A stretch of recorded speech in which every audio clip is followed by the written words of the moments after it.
আজি মই আৰু এটা ৰান্ধা আপোনালোকৰ সন্মুখত লৈ আহিছোঁ। এইটো এটা সাধাৰণ ৰান্ধা হয়, কিন্তু ৰান্ধি পেলাই খাবলৈ বৰ ভাল লাগিব। এইটো হ'ল বন্ধাকবিৰ চব্জি। এতিয়া বন্ধাকবিৰ চব্জিটো মই অলপ বেলেগকৈ বনাম। আৰু জানে আজিকালি বন্ধাকবি বজাৰত এভেইলেবল হৈ গৈছে। তাৰ কাৰণে মই অলপ আলু ল'ম, মটৰ ল'ম আৰু অলপমান আমাৰ মটৰখিনি কেঁচা মটৰটো ল'ম, লৈ পেলাই মই এইটো বনাম। এতিয়া চাওক, প্ৰথমতে কেৰাহীটো লৈ কেৰাহীটোত বঢ়িয়াকৈ মই ইয়াতে গৰম কৰিব দিম। তাতে অলপমান হোৱাইট এইটো দি দিম, হোৱাইট তেল এতিয়া যেটো আমি গৰম হ'ল, গৰম হোৱাৰ পিছত ইয়াতে মই লাহে লাহে কি কৰিম, যেতিয়া গৰম হৈ যাব ইয়াতে মই তেজপাত এই ইত্যাদি বস্তু দিম। কিন্তু এইটো এটা একদম দেখাত কিন্তু সাধাৰণ আপোনালোকে বনাই থাকে, কিন্তু ইমানো সাধাৰণ নহয়। মই অলপমান বেলেগ বস্তু ইয়াতে এড কৰিম। যেনেকৈ মই ইয়াতে প্ৰথমতে মই ইয়াতে জিৰা দি দিলোঁ, জিৰাৰ লগত অলপমান ৰান্ধনি দি দিম। ৰান্ধনি জানে, তেজপাত দি দিলোঁ। তাৰপিছত মই ইয়াতে অলপমান ফ্ৰাই কৰিম। এইটো বঢ়িয়াকৈ ফ্ৰাই কৰাৰ পিছত মই ইয়াতে চাওক আদা কুচি বঢ়িয়াকৈ কাটি থোৱা আদা কুচিখিনি দি দিলোঁ। অলপমান ইয়াতে দাৰচিনি দি দিলোঁ, আৰু গৰম মছলা অলপমান মানে এলাচ যেটো কয় ডাঙৰ এলাচ দি দিলোঁ। এতিয়া বঢ়িয়াকৈ বন্ধাকবিখিনি যেটো আমি আছে আগতে এইটো বইল কৰি থৈ দিম। এতিয়া কিছুমান আলু দি দিম। আলু যে কাটি থৈছোঁ সেই আলুখিনি দি দিম। এতিয়া আলুখিনিক বঢ়িয়াকৈ ফ্ৰাই হ'ব দিম, অলপমান ৰঙা হ'ব লাগিব। সেইকাৰণে বঢ়িয়াকৈ আমি এইটো ফ্ৰাই কৰিব দিম। এইটো মানে আমাৰ ব্ৰেকফাষ্টৰ লগত ভাল এটা মানে পুৰি বনালে পুৰিৰ লগত। এতিয়া ইয়াতে মই স্পেচিয়েল বস্তুটো কি দিলোঁ চাওক, এই যে হালধি, এইটো কেঁচা হালধি বাটা মই ইয়াতে দিছোঁ। এইটোৰ ফ্লেভাৰটো ইমানে ধুনীয়া আহিব, আপোনালোকে চাব। মই যে কৈছোঁ এইটো জেনেৰেল ৰান্ধা নহয়, অলপ ব্যতিক্ৰমী ৰান্ধা হয়। এই ব্যতিক্ৰমী ৰান্ধাৰ এটা উপাদান মই আপোনালোকক দেখাই দিলোঁ। কেঁচা হালধি মই বটি পেলাই বঢ়িয়াকৈ ইয়াতে দিছোঁ। এতিয়া এইটো বঢ়িয়াকৈ মিক্স কৰিম। তাৰপিছত মই ইয়াতে আমাৰ এইখিনি নিমখ অলপমান দি দিম। নিমখখিনি দিয়াৰ চাওক, নিমখ মই দি দিলোঁ যিমানখিনি লাগে। নিমখ দি পেলাই এইটো বঢ়িয়াকৈ আৰু এবাৰ লাৰি দিম। বঢ়িয়াকৈ এইটো এটা মিক্স কৰি দিম।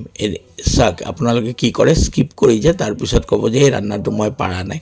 এনেকুৱা নহয়, বঢ়িয়াকৈ আপোনালোকে গোটেইখিনি ভিডিঅ' চালে আপোনালোকে প্ৰতিটো ষ্টেপ গম পাব। নহ'লে প্ৰথমতে দেখাত আপোনালোকে ভাবিছে এইটো এটা সাধাৰণ আঞ্জা, এনেকুৱা নহয়। এতিয়া মই মটৰখিনি লাহে লাহে দি দিম। চাওক, এতিয়া মটৰখিনি মই লাহে লাহে দি দিলোঁ ইয়াতে। এতিয়া মটৰখিনি দিয়াৰ পিছত আকৌ এবাৰ ভালকৈ লাৰি দিম।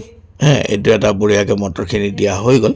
যিটো মই কৈ আছিলোঁ, আপোনালোকে সদায় কি কৰে, স্কিপ কৰি চায়। স্কিপ কৰি চালে কি হয়, বহুতখিনি কথা আপোনালোকে গম নাপায়।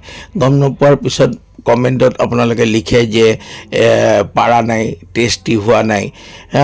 এইটো সেইকাৰণে গোটেই কমপ্লিট ভিডিঅ'খিনি চাব, তেনেহ'লে আপোনালোকে টেষ্টি খানাখিনি বনাব পাৰিব।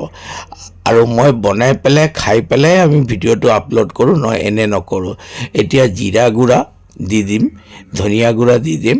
এই দুটা দি দিলোঁ। এইটো অলপমান ফ্ৰাই কৰিব লাগিব। এতিয়া কিন্তু বন্ধাকবি দিয়াই নাই, বন্ধাকবিখিনি কিন্তু আমি এতিয়ালৈকে দিয়াই নাই। জিৰা গুড়া ধনিয়া গুড়া দি দিলোঁ, আৰু তাৰপিছত এইটো বঢ়িয়াকৈ আকৌ মিক্স কৰিম। এতিয়া মোৰ চেনেলটোতো আপোনালোকে অলৰেডি ছাবস্ক্ৰাইব কৰিছেই, বহুত মৰমো দিছে। কিন্তু এতিয়া মানে যদি ছাবস্ক্ৰাইব কৰা নাই, অতি সোনকালে এইটো ছাবস্ক্ৰাইব কৰি দিব।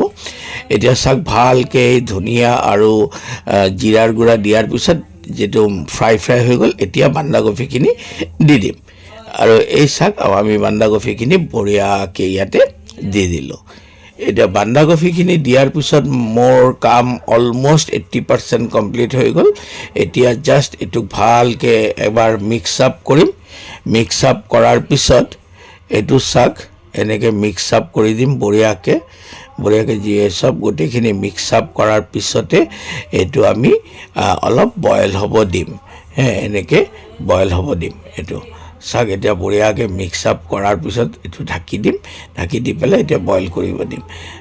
এতিয়া এইটো বঢ়িয়াকৈ বইল হ'ব আমাৰ। তাৰ আগতে মই কৈ দিওঁ, ছাবস্ক্ৰাইব পিনটো কৰিবলৈ পাহৰি নাযাব, আৰু ভিডিঅ'টো কমপ্লিটলি চাব। তাৰপিছত অলপ টাইম যোৱাৰ পিছত এনেকৈ উঠাই পেলাই এইটো বঢ়িয়াকৈ আৰু এবাৰ লৰাই দিম। চাওক এইটো অলমষ্ট হৈ আহিছে। ইন দ্য মিন টাইম মই ইয়াতে ৰুটি অলৰেডি বনাই আছোঁ আন এটা উনানত। সেই ৰুটিৰ লগত আজি বন্ধাকবি ব্ৰেকফাষ্ট কৰিম। এইটো একটা মানে বৰ টেষ্টি খানা হয়। ৰুটিৰ লগত আমি খাব পাৰোঁ, পুৰিৰ লগত খাব পাৰোঁ। এতিয়া আকৌ এইটো কভাৰ কৰি দিম। এতিয়া চাওক মোৰ ৰান্না হৈ গৈছে। এতিয়া লাহে লাহে মই কি কৰিম, ইয়াতে এইটো একদম বঢ়িয়াকৈ মিলাই পেলাই অলপমান ইয়াতে মই ঘি দি দিম।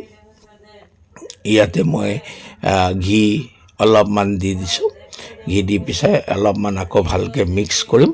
এই ঘিটো যাতে প্ৰতিটো ছাইডত বঢ়িয়াকৈ মিক্স আপ হৈ যায়, এনেকৈ মিক্স আপ কৰি ল'ম। তাৰপিছত চাওক এতিয়া আমাৰ ৰান্না প্ৰায় ৰেডি। এই যে ঘিটো আমি দি পেলাই বঢ়িয়াকৈ এইটো এতিয়া মিক্স আপ কৰি দিম। মিক্স আপ কৰি দিয়াৰ পিছত আমাৰ ৰান্না ৰেডি। এতিয়া আমি ছাৰ্ভ কৰিম গৰম গৰম ৰুটিৰ লগত বন্ধাকবি মটৰ আলুৰ চব্জি।